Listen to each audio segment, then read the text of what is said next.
পবিত্র কোরআনুল কারীমের মধ্যে আল্লাহ পাক রব্বুল আলামিন কয়েকভাবে তার বান্দাদেরকে ডেকেছেন। আল্লাহ পাক রব্বুল আলামিন দুনিয়ার মানুষদেরকে বলেছেন ইয়া আইয়ুহান নাস। এই ডাকার মধ্যে আল্লাহ পাক রব্বুল আলামিন হিন্দুদেরকেও ডাক দিয়েছেন, বৌদ্ধদেরকে ডাক দিয়েছেন। আল্লাহ পাক রব্বুল আলামিন ইহুদি নাসারাদেরকে ডাক দিয়েছেন, মুসলমানদেরকেও আল্লাহ পাক রব্বুল আলামিন এই আয়াতের দ্বারা ডাক দিয়েছেন।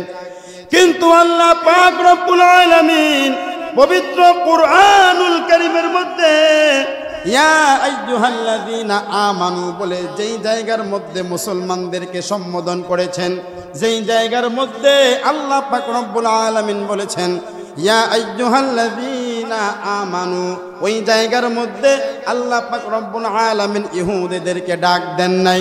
আল্লাহ পাক রব্বুল আলামিন কোনো বেঈমানদেরকে ডাক দেন নাই। আল্লাহ পাক রব্বুল আলামিন কাফের মুশরিক কোনো বেঈমানদেরকে ডাক দেন নাই। যেই জায়গার মধ্যে আল্লাহ পাক রব্বুল আলামিন বলেছেন ইয়া আইয়ুহাল্লাযীনা আমানু, ও ঈমানদাররা, এর মানে বুঝতে হবে আল্লাহ পাক রব্বুল আলামিন আমাদেরকে যাদেরকে মসজিদের মধ্যে নিয়ে আসছেন, আল্লাহ পাক রব্বুল আলামিন আমাদেরকে ডাক দিয়েছেন। জোরে জোরে বলা যাবে কি সুবহানাল্লাহ? আমার যত গুনাহ আছে মাফ করে দাও রমজানে, দুঃখ ব্যথা ভুলিয়ে দাও এই তো চাওয়া প্রাণপণে। সকলে বলি আমিন। আলহামদুলিল্লাহ, সমস্ত প্রশংসা মহান রব্বুল আলামিনের দরবারে। যেই মহান রব্বুল আলামিন আমাদেরকে দয়া এবং মায়া করে আজকে পবিত্র জুমার দিনে রমজানুল মুবারকের প্রথম জুমায় যে আল্লাহ পাক রব্বুল আলামিন আমাদেরকে দুনিয়ার কাছ থেকে ফারেক করে আল্লাহর ঘর মসজিদে আগে আগে আসবার এবং বসবার তৌফিক দিয়েছেন। এই জন্য আমরা সকলেই সেই মহান রব্বুল আলামিনের দরবারে শুকরিয়া আদায় করে বলি আলহামদুলিল্লাহ।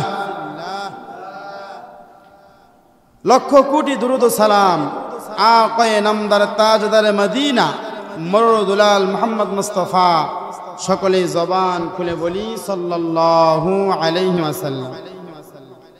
আলহামদুলিল্লাহ। সম্মানিত মুসল্লিবৃন্দ, আজকে পবিত্র রমজানুল মুবারকের প্রথম জুমা, যেই মহান রব্বুল আলামিন আমাদেরকে সবার আগে এলাকার শত শত হাজার হাজার মানুষের মধ্যে যাচাই করে বাছাই করে যেই মালিক আমাদেরকে আল্লাহর ঘর মসজিদে সবার আগে নির্বাচন করলেন, এই জন্য সেই মালিকের জন্য শুকরিয়া আদায় করে আমরা আরেকবার বলি আলহামদুলিল্লাহ। সম্মানিত মুসল্লিবৃন্দ, আমরা সকলেই জানি আল্লাহ পাক রব্বুল আলামিন আমাদেরকে রমজানুল মুবারকের রোজা আমাদের জন্য ফরজ করে দিয়েছেন। আল্লাহ পাক রব্বুল আলামিন বলেন ইয়া আইয়ুহাল্লাযীনা আমানু কুতিবা আলাইকুমুস সিয়াম কামা কুতিবা আলাল্লাযীনা মিন ক্বাবলিকুম লাআল্লাকুম তাত্তাকুন। আল্লাহ পাক রব্বুল আলামিন দুনিয়ার মানুষদেরকে উল্লেখ করে বলতেছেন পবিত্র কোরআনুল কারীমের মধ্যে আল্লাহ পাক রব্বুল আলামিন কয়েকভাবে তার বান্দাদেরকে ডেকেছেন। এক রকম ডাকা হলো আল্লাহ পাক রব্বুল আলামিন দুনিয়ার মানুষদেরকে বলেছেন ইয়া আইয়ুহান নাস। এই ডাকার মধ্যে আল্লাহ পাক রব্বুল আলামিন হিন্দুদেরকেও ডাক দিয়েছেন, বৌদ্ধদেরকে ডাক দিয়েছেন। আল্লাহ পাক রব্বুল আলামিন ইহুদি নাসারাদেরকে ডাক দিয়েছেন, মুসলমানদেরকেও আল্লাহ পাক রব্বুল আলামিন এই আয়াতের দ্বারা ডাক দিয়েছেন। কিন্তু আল্লাহ পাক রব্বুল আলামিন পবিত্র কোরআনুল কারীমের মধ্যে ইয়া আইয়ুহাল্লাযীনা আমানু বলে যেই জায়গার মধ্যে মুসলমানদেরকে সম্বোধন করেছেন, যেই জায়গার মধ্যে আল্লাহ পাক রব্বুল আলামিন বলেছেন ইয়া আইয়ুহাল্লাযীনা আমানু, ওই জায়গার মধ্যে আল্লাহ পাক রব্বুল আলামিন ইহুদিদেরকে ডাক দেন নাই। আল্লাহ পাক রব্বুল আলামিন কোনো বেঈমানদেরকে ডাক দেন নাই। আল্লাহ পাক রব্বুল আলামিন কাফের মুশরিক কোনো বেঈমানদেরকে ডাক দেন নাই। যেই জায়গার মধ্যে আল্লাহ পাক রব্বুল আলামিন বলেছেন ইয়া আইয়ুহাল্লাযীনা আমানু, ও ঈমানদাররা, এর মানে বুঝতে হবে আল্লাহ পাক রব্বুল আলামিন আমাদেরকে যাদেরকে মসজিদের মধ্যে নিয়ে আসছেন, আল্লাহ পাক রব্বুল আলামিন আমাদেরকে ডাক দিয়েছেন। জোরে জোরে বলা যাবে কি সুবহানাল্লাহ? কাদেরকে ডাক দিয়েছেন? এর কথা বলেন না, কাদেরকে ডাক দিয়েছেন? সকলে বুকে হাত দেন তো, বুকে হাত দেন, সকলে বুকে হাত দেন। ইয়া আইয়ুহাল্লাযীনা আমানু, এটা বলার দ্বারা আপনি বুঝবেন আল্লাহ আমাকেই ডাক দিয়েছে। জোরে বলেন না সুবহানাল্লাহ। কাদেরকে ডাক দিয়েছেন? আমাকে ডাক দিয়েছেন, আমাকে। ইয়া আইয়ুহাল্লাযীনা আমানু, কারণ আমি মনে প্রাণে আমি আমার মালিককে বিশ্বাস করি। আমি জানি এই পৃথিবীর সৃষ্টিকর্তা আমার আল্লাহ, আমার রিজিক দেয় আমার আল্লাহ, আমাকে যিনি জন্ম দিয়েছেন তিনি আমার আল্লাহ, এবং আমাকে যিনি এই পৃথিবী থেকে বিদায় করে তার কাছে নিয়ে যাবেন তার নামটা একটু বলেন, আল্লাহ। অতএব আল্লাহ পাক রব্বুল আলামিন আমাকে ডাক দিয়েছেন ইয়া আইয়ুহাল্লাযীনা আমানু, ও ঈমানদাররা, রমজানের রোজাকে তোমাদের জন্য আমি ফরজ করে দিয়েছি। জোরে বলেন না সুবহানাল্লাহ। কুতিবা আলাইকুমুস সিয়াম কামা কুতিবা আলাল্লাযীনা মিন ক্বাবলিকুম লাআল্লাকুম তাত্তাকুন, যেমনি ভাবে আমি আল্লাহ পাক রব্বুল আলামিন ফরজ করেছিলাম তোমাদের পূর্ববর্তী উম্মতদের উপরে। জোরে বলেন সুবহানাল্লাহ। আমার ভাইয়েরা, আমার বন্ধুগণ, আমরা সকলে জানি রমজানের রোজা আমাদের জন্য ফরজ। আল্লাহ পাক রব্বুল আলামিন কেন আমাদেরকে রোজা দিয়েছেন?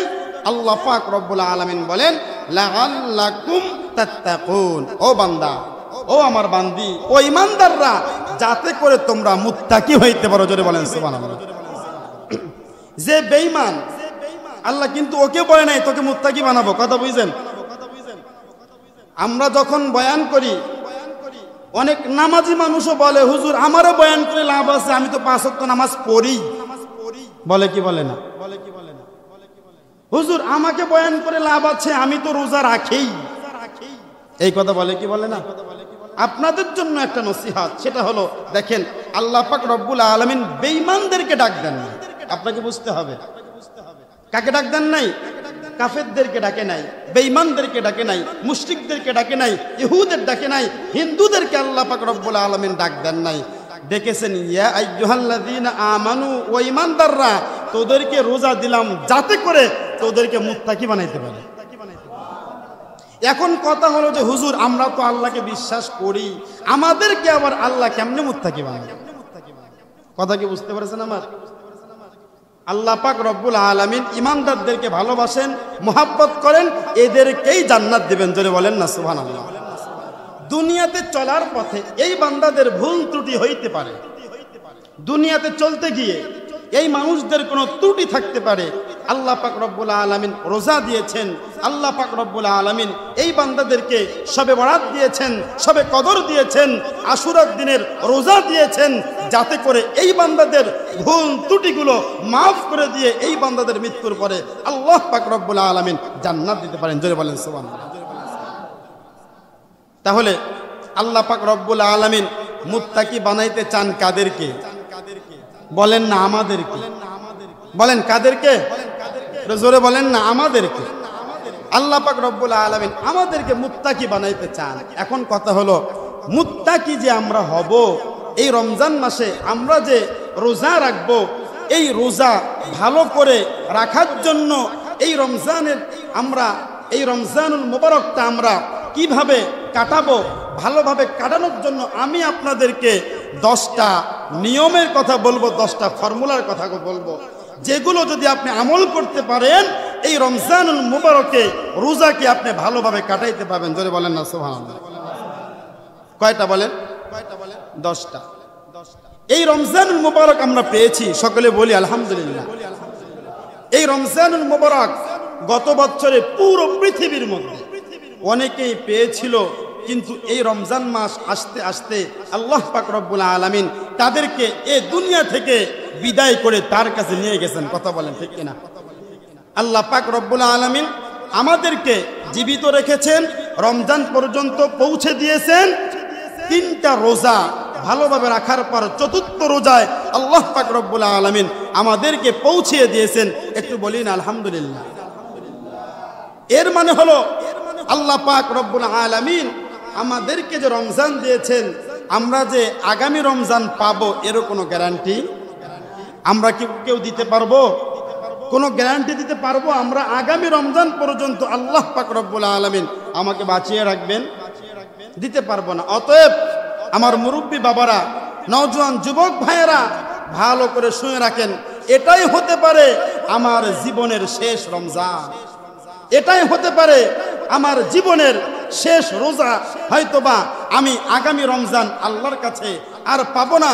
আগামী রমজান আসতে আসতেই আমাকে আল্লাহ পাক রব্বুল আলামিন ডাক দিয়ে তার কাছে নিয়ে যাবেন। হয়তোবা আমি জান্নাত পাবো, না হলে জাহান্নাম পাবো। কথা বলেন ঠিক কিনা? এই জন্য এটাই যাতে করে আমাদের শেষ রমজান, এটা মনে করে আমরা ইবাদত করতে পারি, আর আমাদের ইবাদতটা যেন ভালোভাবে হয়। এই জন্য 10টা আমলের কথা আমি আপনাদেরকে বলবো, যে 10টা আমল যদি আপনারা করতে পারেন, আশা করা যায় এই রমজানুল মুবারকের রোজা রেখে 10টা নিয়ম কানুন ভালোভাবে যদি মানতে পারেন, আল্লাহ পাক রব্বুল আলামিন আমাদের রোজাগুলোকে কবুল করে নেবেন। জোরে বলেন না সুবহানাল্লাহ। দেখেন, 1 নম্বর হলো রমজানুল মুবারকে রোজাকে ভালোভাবে রাখার জন্য, রমজানের ইবাদত কবুল হওয়ার জন্য 1 নম্বর শর্ত হলো নিজেকে পবিত্র রাখতে হবে। কি রাখতে হবে? নিজেকে পবিত্র রাখতে হবে। এখন বলতে পারেন যে হুজুর, পবিত্র আমি নিজেকে কিভাবে রাখবো? অনেক যুবক ভাই এরকম আছে, রাত্রেবেলায় যখন অপবিত্র হয়, এই অপবিত্র অবস্থায় থাকে। আছে কি নাই? আছে। এমন আছে দিনের বেলা অপবিত্র হয়ে ঘুরে বেড়াচ্ছে। অপবিত্র কখনো হওয়া যাবে না। হাদিস শরীফের মধ্যে আছে, রাসূল করিম সাল্লাল্লাহু আলাইহি ওয়াসাল্লাম বলেন, আত-তুহুরু শাতরুল ঈমান। জোরে বলেন সুবহানাল্লাহ। পরিষ্কার পরিচ্ছন্নতা এটাও কিন্তু ঈমানের অঙ্গ। কার অঙ্গ? অতএব যে সব সময় নোংরা থাকে, নোংরা জামা পরে, হ্যাঁ গরিব মানুষ হইতে পারে, তাতে কোনো অসুবিধা নাই। আল্লাহ পাক রব্বুল আলামিন টাকা পয়সা কম দিতে পারে, তাতে কোনো অসুবিধা নাই। কিন্তু আমার যেই জামাটা আছে, এই জামাটা অন্তত পরিষ্কার হওয়া দরকার। কি বলেন? মসজিদের মধ্যে আসলাম, 1 মাস ধরে জামাটা ধুই না, ওই অবস্থায় গায়ে দিয়ে চলে আসলাম। আমি যে মসজিদে নামাজ পড়বো, আমার পার্শ্ববর্তী মুসল্লির তো কষ্ট হয়। কি বলেন? এরকম মুসল্লি আছে কি নাই? আছে। এখানে থাক বা না থাক, এরকম মুসল্লি বহুত জায়গাতে আছে, আমি জানি। এই জন্য এই রমজান মাসের রোজাকে ভালোভাবে উপভোগ করার জন্য, রমজানের ইবাদত ভালোভাবে করার জন্য রাসূল করিম সাল্লাল্লাহু আলাইহি ওয়াসাল্লাম বলেছেন, আত-তুহুরু শাতরুল ঈমান। পরিষ্কার পরিচ্ছন্নতা হলো ঈমানের অঙ্গ, অর্থাৎ আমাদেরকে পবিত্র থাকতে হবে। এখন পবিত্র আমরা কিভাবে থাকব? পবিত্র কিভাবে থাকব? আমরা ইস্তেনজা করি, বাংলাতে বলি প্রস্রাব করা, পায়খানা। প্রস্রাব পায়খানা করার পরে এবং কবরের মধ্যে আযাব অধিকাংশ হবে প্রস্রাব পায়খানার কারণে। প্রস্রাব পায়খানা থেকে অপবিত্র থাকার কারণে কবরের মধ্যে শাস্তি হবে, কবরের মধ্যে অধিকাংশ আযাব হবে। কিভাবে? প্রস্রাব করার পরে ঢিলা কুলুপ আমরা কয়জন ব্যবহার করি? যদি জিজ্ঞাসা করি যে টিস্যু কয়জনে ব্যবহার করেন, আগে না হয় এরকম আপনার ঢিলা, মাটির ঢিলা ব্যবহার করতো, কিন্তু বর্তমানে তো অনেক আধুনিক হয়েছে। টয়লেট পেপার পকেটের মধ্যে রাখলে টেরও পাওয়া যাবে না পকেটের মধ্যে কিছু আছে কি নাই। কি বলেন আপনারা? এই জন্য যুবক ভাইয়েরা, মুরব্বী বাবারা, ভালো করে শোনেন, প্রস্তাব আমরা সবাই করি। প্রস্তাব করার পরে যদি ঢিলা কুলুপ ব্যবহার না করি, তাহলে আমরা পবিত্রতা অর্জন করতে পারবো না। আর পবিত্রতা অর্জন না করার কারণে আমি যে রোজা আছি, আমি হলো অপবিত্র থাকা অবস্থায় আমি আমার রোজাটা রাখলাম। কথা বুঝতে পারছেন? এখন কথা হলো, অপবিত্রতা থাকার কারণে কবরের মধ্যে কি পরিমাণ শাস্তি হবে? রাসূল করিম সাল্লাল্লাহু আলাইহি ওয়াসাল্লাম হাদিস শরীফের মধ্যে বলেন, আপনার আমার পয়গম্বর সরকারে দু আলম নবী একবার রাস্তা দিয়ে হেঁটে হেঁটে যাচ্ছেন। হেঁটে হেঁটে যাওয়ার পর একটা কবরের পাশে গিয়ে আপনার আমার পয়গম্বর দাঁড়িয়ে গেলেন। সামনেও আগায় না, পিছনের দিকেও যায় না। রাসূল করিম সাল্লাল্লাহু আলাইহি ওয়াসাল্লাম সাহাবায়ে কেরামদেরকে বলতেছেন, ও আমার সাহাবায়ে কেরাম, তোমরা কি জানো এই 2টা কবরের মধ্যে আল্লাহ পাক রব্বুল আলামিন শাস্তি দেয়? কি দেয়? দুইটা কবরের মধ্যে আল্লাহ পাক রব্বুল আলামিন শাস্তি দেন। সাহাবায়ে কেরাম রাদিয়াল্লাহু তাআলা আনহুম আজমাইন পয়গম্বরকে জিজ্ঞাসা করে, পয়গম্বর আমরা জানি না আল্লাহ পাক রব্বুল আলামিন এই দুইটা কবরের মধ্যে কেন তার বান্দাদেরকে শাস্তি দেয়? পয়গম্বর বলেন, এক নাম্বার হলো যেই কবরের মধ্যে শাস্তি হয় ওই কবরটা এই বান্দা প্রস্রাব করত, প্রস্রাব করার পরে প্রস্রাবের ছিটা থেকে বাঁচত না। নাউজুবিল্লাহ বলি না, কি করতো না? প্রস্রাবের ছিটা। আমরা তো যেখানে সেখানে প্রস্তাব আসলে প্রস্তাব করে দেই। যুবক ভাই যারা আছেন প্যান্ট ব্যবহার করেন, প্যান্ট এমন টাইট প্যান্ট যেই প্যান্ট পরিধান করা অবস্থায় প্রস্তাব করলে প্রস্তাব ক্লিয়ার হয় না। কি বলেন? আমার কথার সাথে কি একমত হন আপনারা? অনেক যুবক ভাই এরকম আছে, আমাকে নিজে বলেছে, হুজুর এমন টাইট প্যান্ট ব্যবহার করি নামাজের কথা বললে মসজিদের মধ্যে আসে না। কেন? বলে হুজুর একটু সমস্যা আছে। তার মানে রাত্রেবেলায় ফরজ গোসল হয়েছে, গোসল করে না, এইটা না, এইটা না, প্রস্রাব করেছে, প্রস্রাবের ছিটা প্যান্টের মধ্যে লাগছে, এই কারণে নামাজ পড়ে না। বহুত যুবক এখনো আছে। কথা বুঝতে পারছেন? আমরা বিষয়টাকে সামান্য মনে করি, সামান্য মনে করা যাবে না। প্রস্রাবের ছিটার কারণে কবরের মধ্যে যে আযাব দেয়, রাসূল করিম সাল্লাল্লাহু আলাইহি ওয়াসাল্লাম হাদিস শরীফের মধ্যে বলেছেন, ওই কবরের মধ্যে প্রস্রাবের ছিটা থেকে না বাঁচার কারণে ওই কবরের মধ্যে শাস্তি দেওয়া হবে। জোরে বলেন নাউজুবিল্লাহ। এই জন্য যুবক ভাইয়েরা, মুরব্বী বাবারা, আমি আপনাদেরকে বলবো, এটা শুধু রমজান মাস নয়, এই আমলটা শুধু রমজান মাসে নয়, এই আমলটা আমরা সারা বছর করবো ইনশাআল্লাহ। বলেন ঢিলা কুলুপ ব্যবহার করব, হোক না প্রস্রাব করার জন্য আমার 5টা মিনিট ব্যয় হোক, কিন্তু ওই ব্যয় করার কারণে আমি তো নামাজটা পড়বো, এই নামাজটা পড়ে আমি আত্মতৃপ্তি পাবো। কি বলেন আপনারা?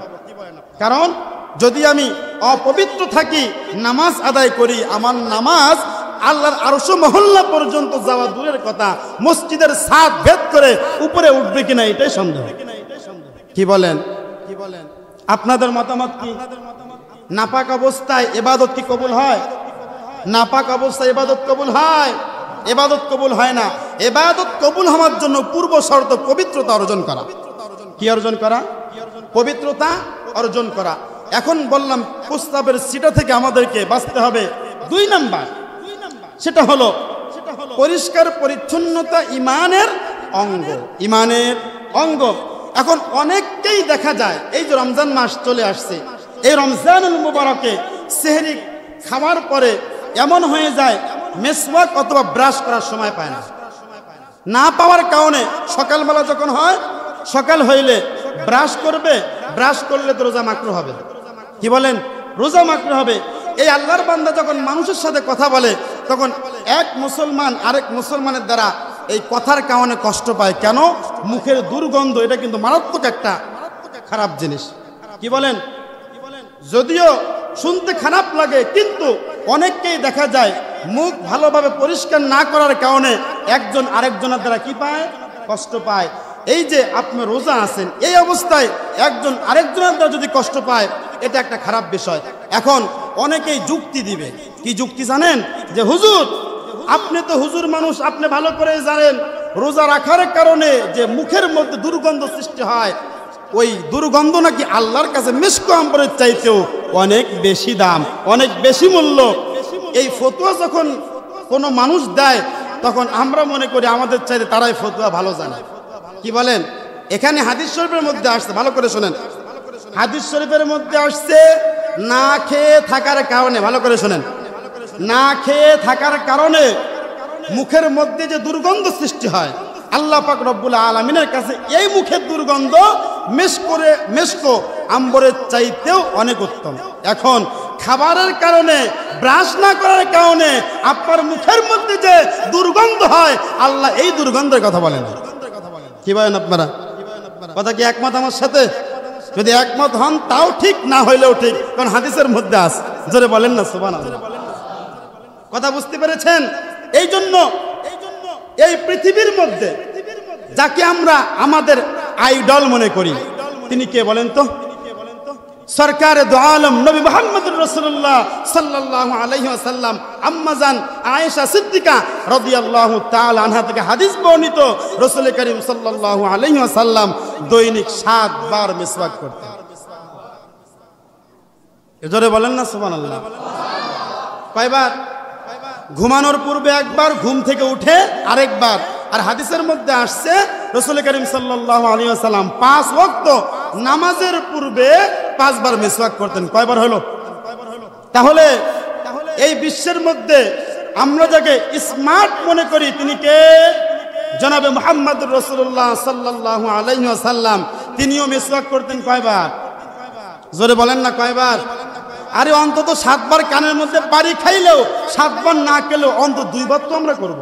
বলেন না কয়বার? আরো জোরে বলেন কয়বার? রাসূল করিম সাল্লাল্লাহু আলাইহি ওয়াসাল্লাম দৈনিক কয়বার মিসওয়াক করতেন? আরো জোরে বলেন।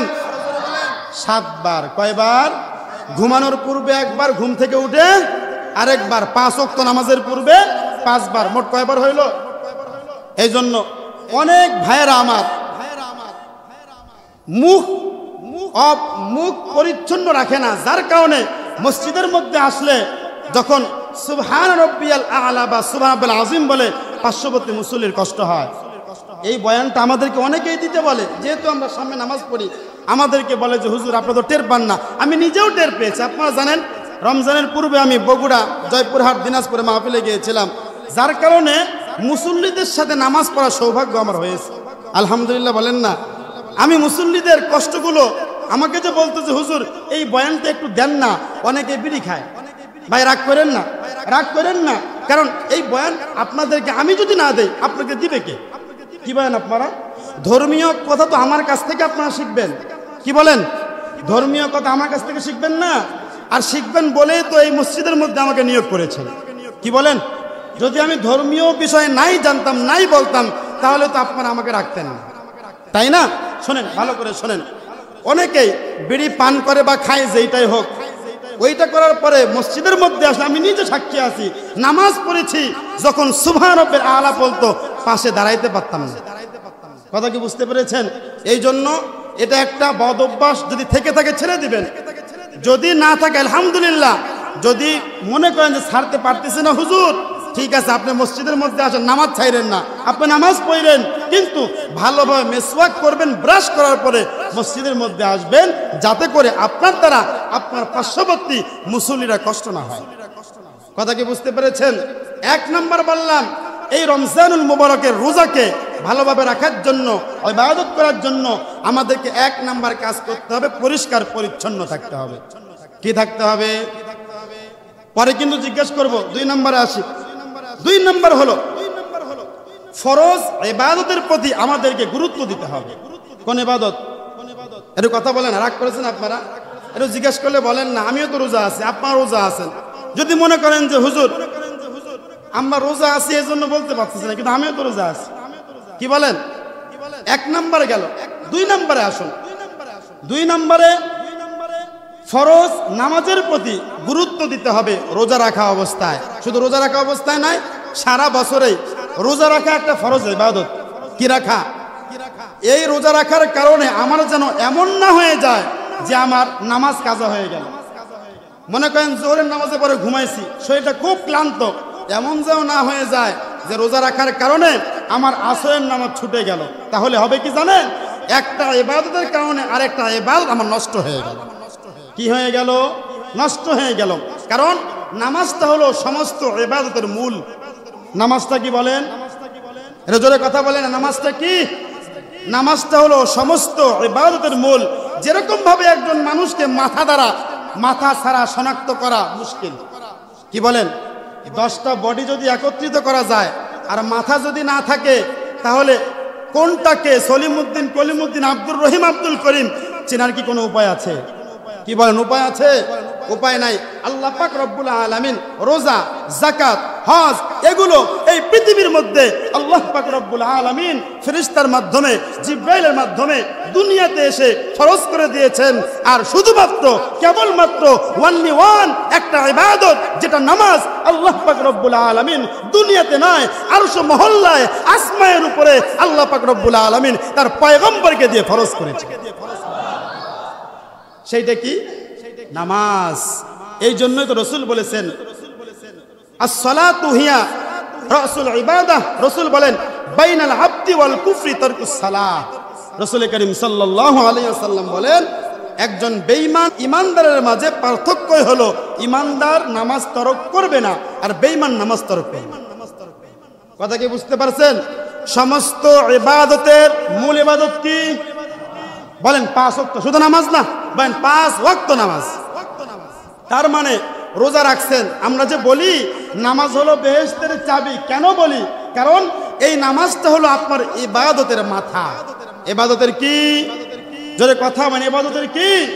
ইবাদতের মাথা। অতএব আপনার যদি বডির শনাক্ত করতে হয়, রোজার শনাক্ত করতে হয়, হজের শনাক্ত করতে হয়, দানের শনাক্ত করতে হয়, আপনার বডি, আপনার মাথাকে আগে ঠিক রাখতে হবে। কথা বলে ঠিক কিনা?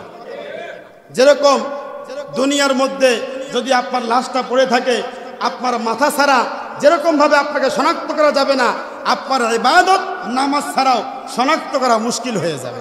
এই জন্য এই রমজানুল মুবারকে নামাজের প্রতি অর্থাৎ ফরজ ইবাদতের প্রতি আমরা যত্নশীল হব ইনশাআল্লাহ।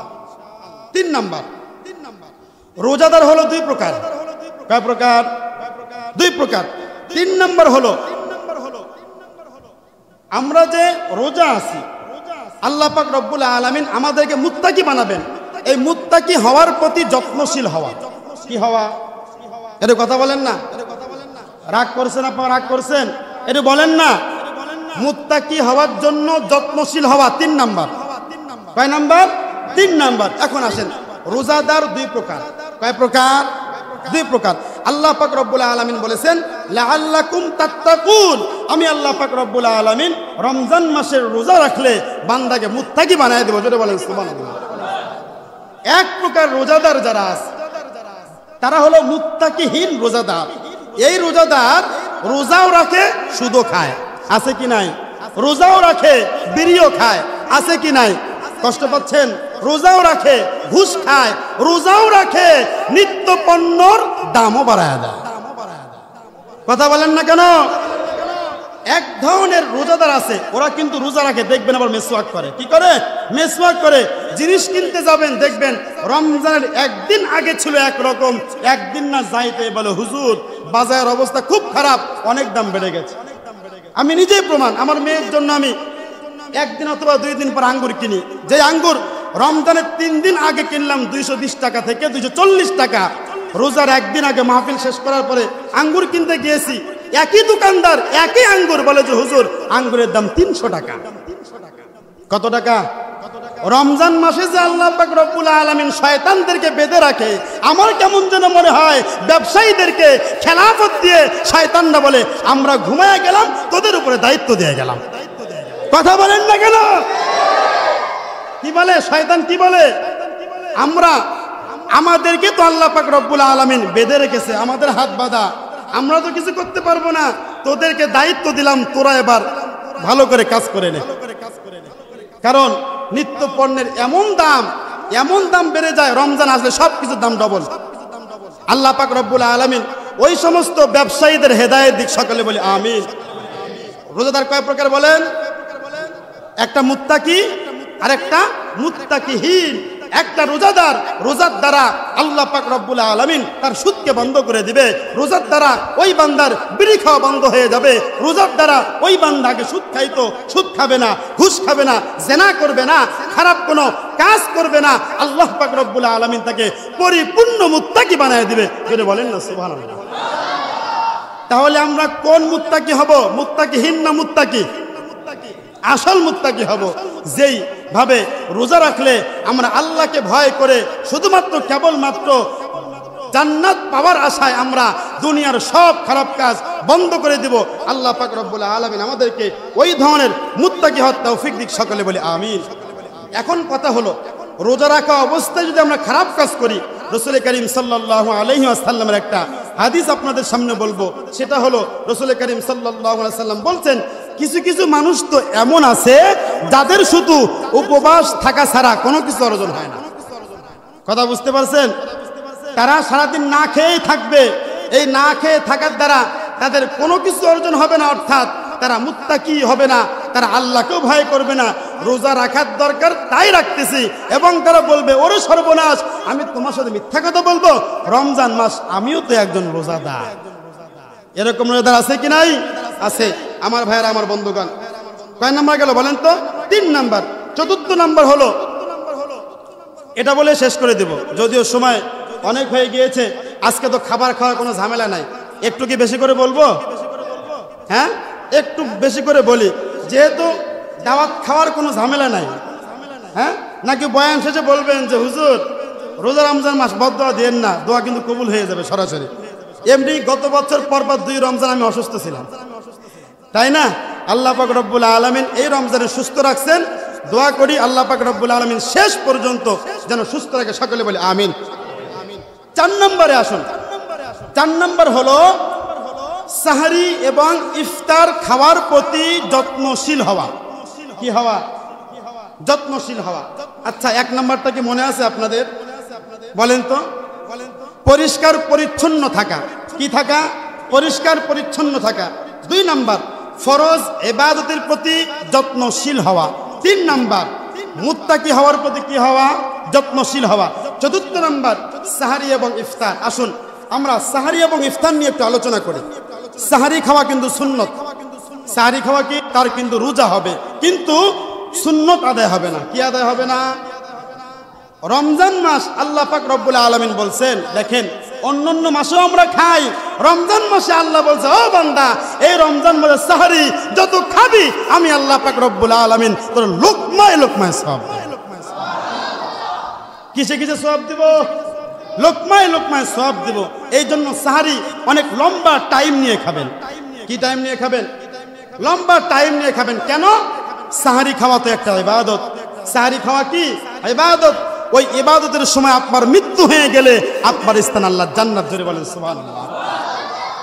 সাহারি আমরা সকলে খাবো ইনশাআল্লাহ, পেট ভরা থাকলেও 1 গ্লাস পানি হইলেও খাবো। এবার আসুন ইফতারি। সময় হওয়ার সাথে সাথে দেরি করা যাবে না। কি করা যাবে না? দেরি করা যাবে না। সময় হওয়ার সাথে সাথে ইফতারি করা হলো সুন্নত। জোরে বলেন সুবহানাল্লাহ। এখন ইফতারের সময় কয়েকটা সুন্নত আছে। সেটা হলো 1 নাম্বার, যেটা হলো আমরা যখন ইফতার করব, ইফতারি করার সময় অনেককে আমরা দেখি ইফতারের পূর্ব মুহূর্তে আমরা শুধু ঘড়ির দিকে তাকাই, ইবাদত না করে আমরা এদিক সেদিক খেলায় খেলায় সময় কাটিয়ে দেই। কি বলি? এখনো টাইম হচ্ছে না, এখনো 10 মিনিট। এই কাজগুলো আমরা করব না।